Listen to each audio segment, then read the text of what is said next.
আরে এসি তো অনেকক্ষণ আগে তো বন্ধ করে দিয়েছিলে।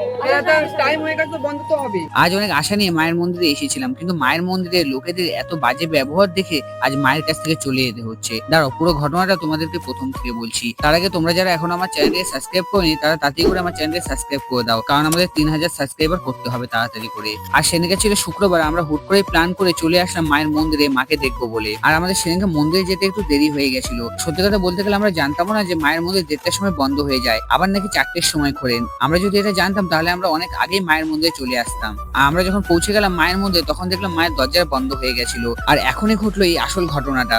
যে গেটের সামনে দাঁড়িয়ে গেটটা খুলছিল, আমরা তাকে একটু রিকোয়েস্ট করলাম যে মায়ের মন্দিরে একটু আমাদের ঢুকতে দাও, মাকে আমরা দেখার পরে চলে আসবো, কিন্তু সে আমাদের দিল না ঢুকতে। কিন্তু আমি হাল ছাইনি, মায়ের দরজার সামনে প্রায় আমি 30 মিনিট ধরে দাঁড়িয়েছিলাম। তারপর 30 মিনিট পর তারা আমাকে ঢুকতে দেয় মায়ের মন্দিরের ভেতরে, আর আমরাও তখন ঢুকে গেলাম মায়ের মন্দিরে। আর সত্যি কথা বলতে গেলে মা আবারও প্রমাণ করে দিল যে সে ভক্তের মনের কথা বোঝে। জয় শ্যামসুন্দরী মা।